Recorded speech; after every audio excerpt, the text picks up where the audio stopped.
जाबाई सासुरा सासुरा ओलांडून उंबराग जाबाई सासुरा सासुरा कोणी तुणी काढल कोणी तू हसत रहा तू वळू नको ना नको पर तू माहेरी कुछ कुछ होईल कधी येऊ नको अडी उलट बोलून नको ग करू शिरजोरी सांगाया तर सोपे सांगाया तर सोपे पण कठीण सगळे रोज रोज कसरत तारेवरची होणार सून मी ह्या घरची रोज रोज कसरत तारेवरची होणार सून मी ह्या घरची राणी मी राजाची जमवून घेईन कशी बशी थोडी गोड थोडी मिरची थोडी थोडी गोड थोडी मिरची होणार सून मी ह्या घरची होणार सून मी ह्या घरची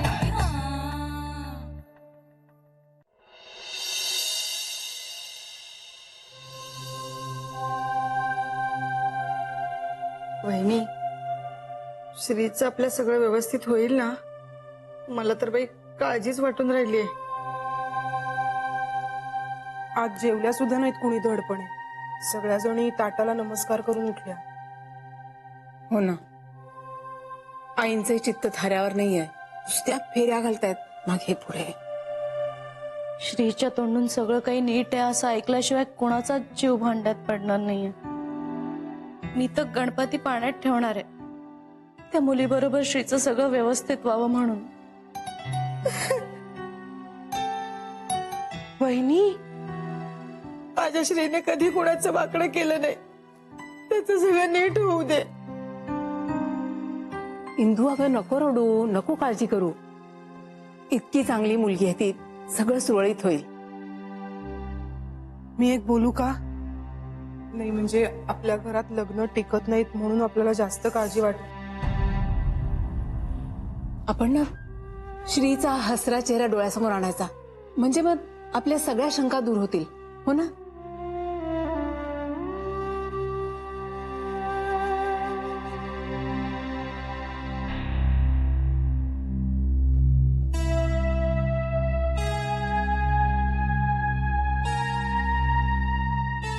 चहा घे. अगं आई, मी घेतला असता ना, तू कशाला त्रास घेतलास? राहू दे ग, आता किती दिवसांची पाहुणी राहिलीस तू. करू दे मला माझ्या लेकीसाठी थोडं. माझं दुखणं काय नेहमीच आहे. जावई बापू भेटले होते. साखरपुड्याच्या तारखेविषयी काही बोलले का ग? हो, मलाही आला होता फोन त्यांचा. म्हणत होते जान्हवीला फिरायला नेतो म्हणून. गेला होता?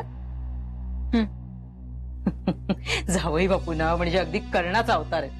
अगं 5 तोळ्याचं मंगळसूत्र करायला टाकलंय त्यांनी. साखरपुडाही अगदी आपण धामधुमीत करायचा असं म्हणत होते. मी म्हटलं नको बाई, अहो माझ्या मुलीचं पहिलंच लग्न आहे, पण तुमचं दुसरं आहे. उगाच सगळ्यांना बोलायला आणखीन आपण संधी कशाला द्या. म्हटलं आपण अगदी घरगुती पद्धतीनेच करू. नुसतं काय करतेस? बोलत का नाहीयेस? तू असताना दुसरं कोण काय बोलणार? तुम्ही ना सारखे मलाच टोमणे मारत बसा. उद्या पोरगी त्या घरी जाऊन महाराणी बनेल ना, तेव्हा कळेल माझी किंमत. ही बघ, ही बघ तुझ्यासाठी साडी आणली. छान आहे ना? अगदी खोलून दिसेल बघ तुला. नुसतं काय करतेस? आवडली असं तरी म्हण. बोल बोल. तिला हवं तसं बोलायचं, तिला हवं ते करायचं. तुम्ही जरा गप्प बसाव. जा जा त्या रघु अण्णांकडे जा. मला जरा जान्हवीशी बोलायचं. म्हणजे जानूला काय वाटतं याचं तुला काही? बाबा, आपलं काल बोलणं झालंय ना या विषयावर, प्लीज. ठीक आहे, माझं ऐकायचंच नाही असं तू ठरवलंयस, तेव्हा आता परमेश्वरच तुला सुबुद्धी देव.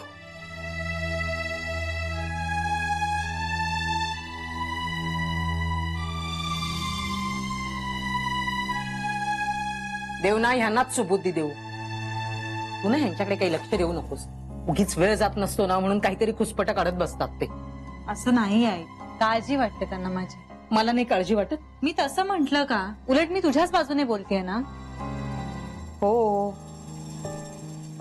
पण तू आज अशी गप्प गप्प कायस? काही झाले? नाही, थकले जरा, बाकी काही नाही. हो का? खरंच खूप थकायला होतं तुला, दिसतंय मला.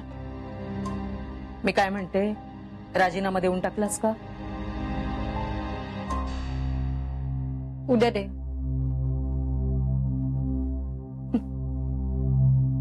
जान्हवी, हे बघ, मी काय आणलंय बघ, जावई बापूंसाठी घेतलीये मी. आई, एवढे पैसे तू कुठून आणलेस?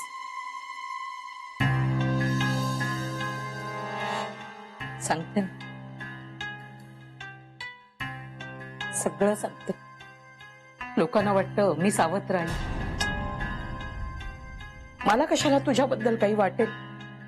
तू मला रोजच्या खर्चासाठी, भाजीसाठी म्हणून जे पैसे ठेवून जायचीस ना, त्यातनं थोडे थोडे थोडे थोडे वाचवून मी असे बाजूला करून ठेवले होते. मला एक मुलगी आहे, तिच्या लग्नासाठी मला काहीतरी करता येईल म्हणून. आणि त्याच्यातनं मी ही अंगठी केली. खूप पैसे लागले त्याला, थोडे पैसे राहिलेत त्याचे द्यायचे, म्हटलं देऊ हळूहळू. लग्नाचा सगळा खर्च तेच करतायत, आपण एवढं तरी करायला हवं ना. मी देवाजवळ ठेवून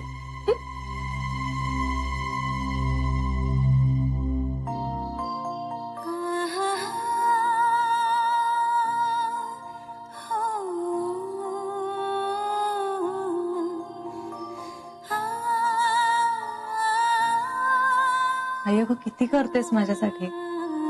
कोण म्हणेल ग तुला माझी सावत्र आई आहेस असं? I am sorry. त्या लग्नाच्या विषयात जरा माझं मन खट्टू झालं होतं.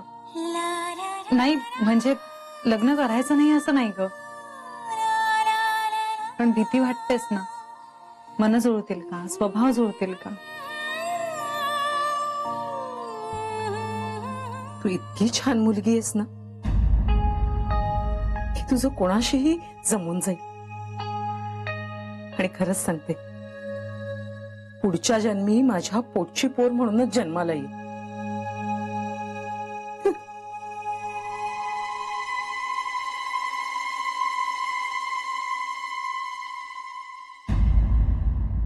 अय्या, आला क्या? अरे अरे, आम्ही तुलाच फोन लावत होतो.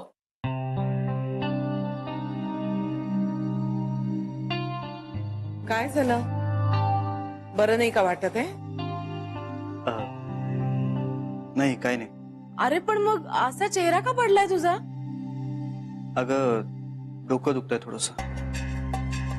अरे देवा, ताप नाहीये ना? नाही, ताप नाहीये. ऑफिस मध्ये काही झालं का? नाही. मी तुझ्यासाठी ना गरमागरम चहा करून आणते आणि बाम लावून देते तुला. हा, बेबी आत्या, मला चहा नकोय. आणि मला एक महत्वाचं काम पण आहे. अरे बाळा, तू काम कर, पण आत्या प्लीज मला अर्धा तास दे. अरे पण प्लीज मला अर्धा तास द्या. I will be all right.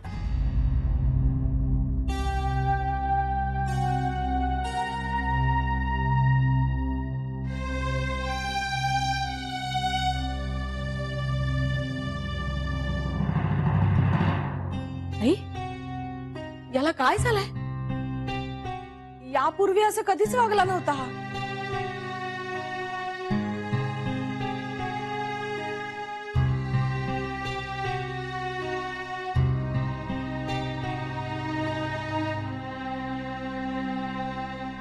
मनात आणलं ना तर बाई अख्खं जग चालवू शकते.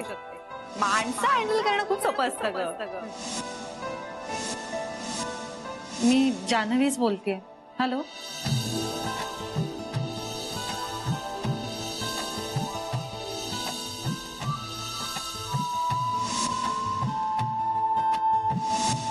तुम्ही पण मला एकेरी नावाने हाक मारायची. पण मला ना तुम्हाला मी ज्याच्याशी लग्न करीन ना त्याच्यावरच आयुष्यभर प्रेम करेन.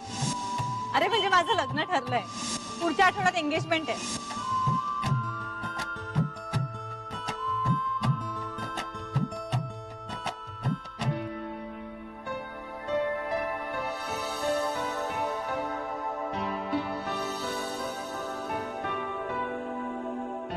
का होतं असं?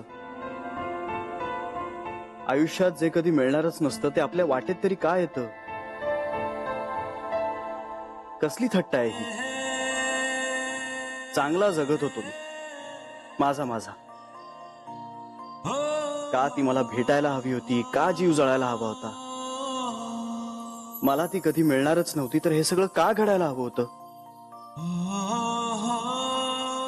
असो, चालायचंच. दिस इज लाईफ. आपल्याला हवं ते सगळं मिळतंच असं नाही, नाही का?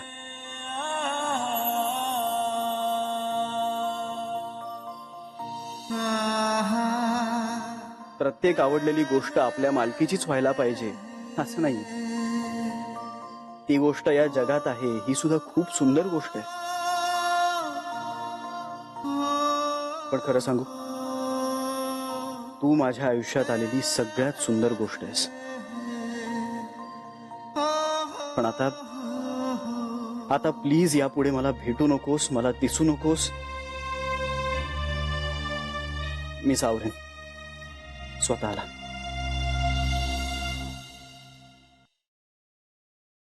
आई श्री अजून आला नाही? आलाय आलाय आलाय तो. आलाय? मग मला कसं कळलं नाही? तो रूम मध्ये गेलाय. रूम मध्ये गेलाय? आई आई काय झालंय? काही काळजी करण्यासारखं आहे का? नाही मला कळलं सुद्धा नाही. अहो तुम्ही तरी सांगायचं ना, केव्हापासून काळजीत पडले मी. नर्मदा, त्याला एकट्याला राहायचं होतं म्हणून तो आपल्या खोलीत गेलाय. एकट्याला राहायचं होतं का? कारण तुमचा श्री थोडासा वेडा आहे. श्री, अरे असं कुठे गेलास रे? किती काळजी वाटली मला. कुठे गेला होतास? अगं एवढं काय झालं? तुला न सांगता परदेशी गेला होता का तो?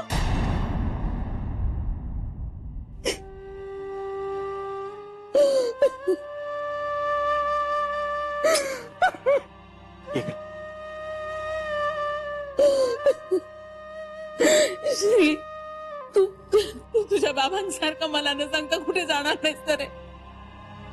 तू कुठे गेलास ना, मी जिवंत सुद्धा राहू नाही शकणार. श्री, नर्मदा, शांत हो, शांत हो. मी तुम्हाला सोडून का जाईन? आणि कुठे जाणार मी तुम्हाला सोडून? माझ्या आयुष्यावर माझ्यापेक्षा तुमचा जास्त हक्क आहे. तेव्हा हे असले विचार डोक्यात आणायचे सुद्धा नाहीत. वहिनी सॉरी, मी फक्त गमतीत म्हंटल. बेबी आत्या, माहिती आहे सगळ्यांना. Don't worry. बेबी, गंमत करायची ही काळवेळ असते आणि आपण काय बोलतोय याचा विचार करून बोलावं माणसानं.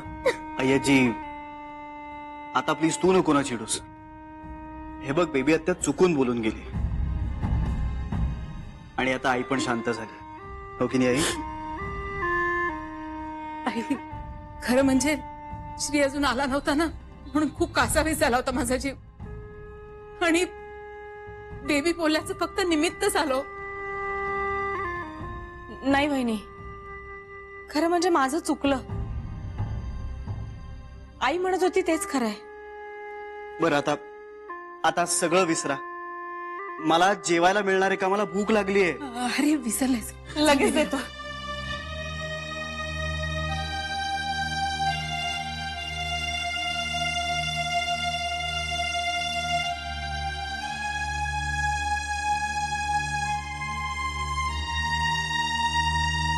श्री,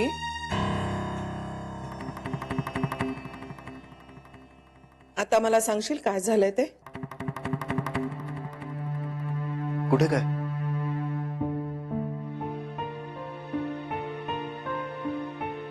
तू आल्यापासून तुझा चेहरा उतरलाय. अगं नाही, तसं काही नाहीये. श्री, मी तुला 28 वर्ष पाहतेय.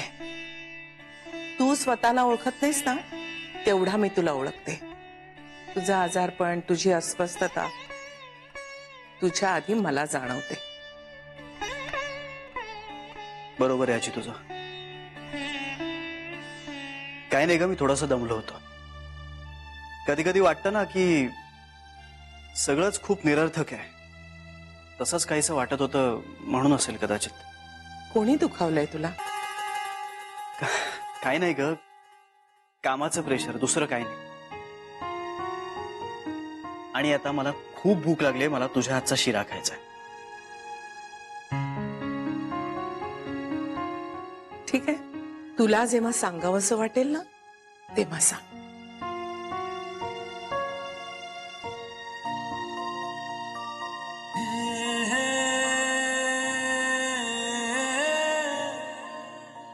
खरंय तुझं. तू मला मी ओळखतो त्यापेक्षा जास्त ओळखतेस. पण काय सांगणार तुला, सुरू होण्याआधीच संपलंय सगळं.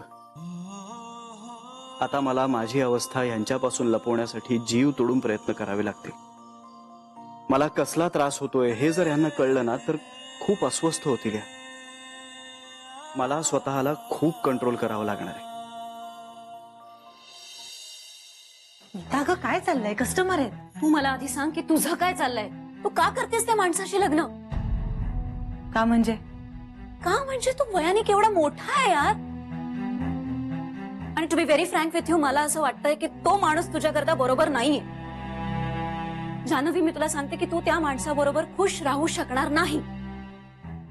तुला वाटतंय तसं काही नाहीये? असं काय नाहीये यार. मला तो अत्यंत डॉमिनेटिंग आणि इरिटेटिंग माणूस वाटला. तू ओव्हर रिॲक्ट करतेस गीता. सॉरी. तू गेल्यानंतर हे सगळेजण चर्चा करत होते की जान्हवी अशा माणसाशी कसं काय लग्न करू शकते, तो बाबांच्या वयाचा आहे वगैरे वगैरे. आणि लव्ह मॅरेज असतं तर आम्ही समजू शकलो असतो, पण अरेंज मॅरेज असताना सुद्धा तिने वयाचा विचार केला नाही का वगैरे वगैरे. आणि मी तुला खरं सांगू का, मला सुद्धा पटलेलं नाहीये.